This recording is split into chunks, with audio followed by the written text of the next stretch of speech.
So, dear learners, hi, how are you doing? I think you are all doing well.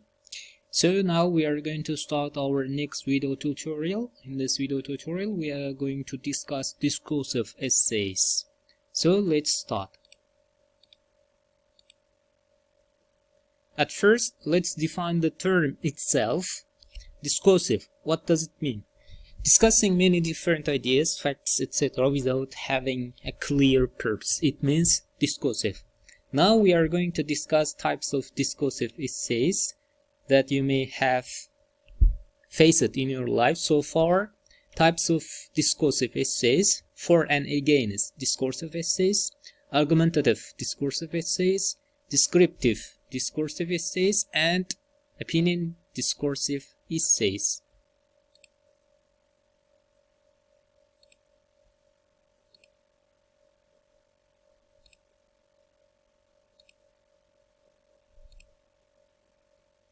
So, for and against discursive essays. At first, introduction of the topic or issue. Present first argument with supporting evidence in each paragraph. Present your second argument with supporting evidence in each paragraph. The number of paragraphs like this will depend on the number of arguments you can offer. If you have 2 arguments, then you will have to write 2 paragraphs actually. If you have more than 2, let's say 3, then you have to give 3 paragraphs.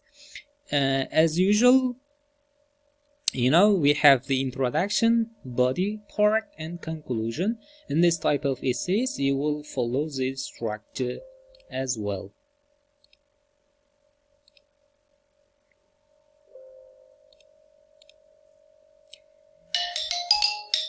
So, tips on discursive essays for and against. Don't use informal language. You should stay away from emotional language. You can also you can make references to other sources, but always remember to identify the source. Never express your personal opinion strongly, and also do not cite any personal example. Avoid contractions like don't, haven't, isn't, can't. Instead, you have to say do not, have not, is not, cannot. Use linking words and phrases to connect the paragraphs. So, more tips on discursive essays, again, for and against. To improve your essay, provide reasons and examples for each point. Every time you have to prove what you have given with examples supporting details. Do not use personal pronouns too much, like I, you, we. Just you have to be neutral. Do not use slang expressions or idioms, which can be very difficult to a general reader. That's why try to avoid the application of expressions and idioms. Always use separate paragraphs to introduce new arguments or points. For each argument, as we have mentioned above, you have to give 1 paragraph. Useful language expressions like presenting first argument with supporting details. It can make many people feel that according to people's opinion, it is said that, it is widely believed that, it is commonly held that, some people believe, think, feel that, some people may argue, and etc. etc. Presenting second argument with details. Again, same line of thought. Firstly, secondly, next, furthermore, moreover, besides, likewise, similarly, in addition, additionally, also, and etc. So, linking sentences. With these conjunctions or cursive devices, you can be able to link your sentences, even your paragraphs, like although, however, in spite of this, despite, some people, while, whereas, others. On the other hand, these phrases are very, very useful while connecting 2 paragraphs.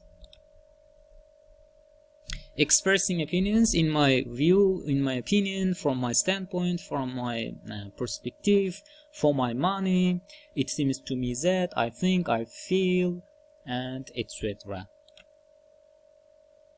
So in order to sum up your essay, then you have to give one of these phrases in conclusion to sum up, on balance, in a nutshell, all in all, and other types of connecting or conclusive devices you can use. So now let's analyze one essay. It will be very useful for you if you do this. So there is no need to write letters anymore. Telephoning is a better way of communicating with people. So now at first we'll have to write an introduction. So there is a ready-made introduction for you.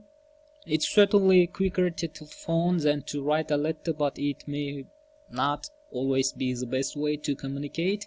The use depends, like so many other things in life, on the circumstances. So the first body paragraph points for one paragraph giving reasons in favor. In favor, it means we are speaking about its positive effects.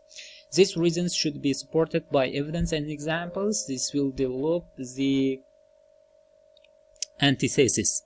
Telephoning is idle if you want immediate action. You wouldn't want to write to the plumber if you had water pouring through your ceiling. For example, it's always also the obvious choice if you need a quicker answer to a question like what time is the next train to Oxford, or did I leave my wallet in your shop. Many problems can be solved more easily and decisions taken more quickly if you can discuss them with someone on the phone rather than wait for a reply to a letter. Finally, few people would disagree that telephoning is a pleasant way to keep in touch with friends and family members. So as you see, we are giving more and more positive effects of telephoning, but here we have given one disagreement, like a few people would disagree. It means that this is not all good. So body paragraph points against, one paragraph giving reasons against. These reasons should be supported by evidence and examples. This will develop the thesis. On the other hand, this is the conjunction, which is a very good cognitive device to connect paragraphs.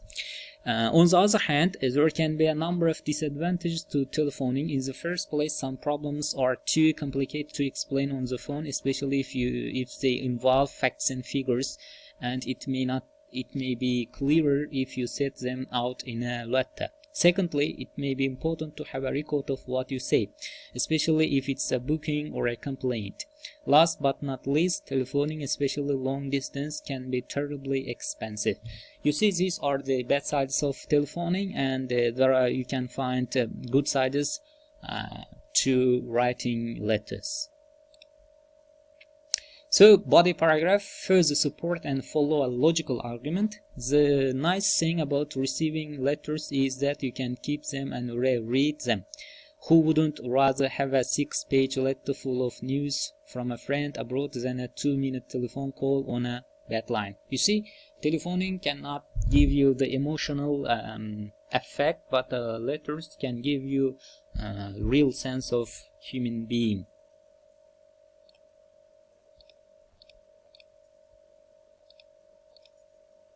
To end our essay, conclusion part, we are coming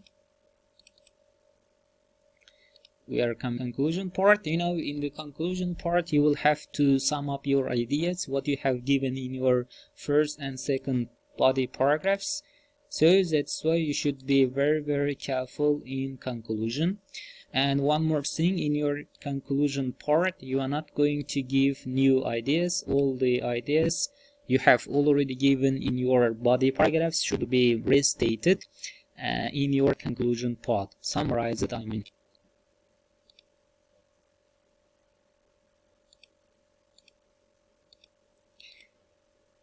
You know how to write the conclusion part.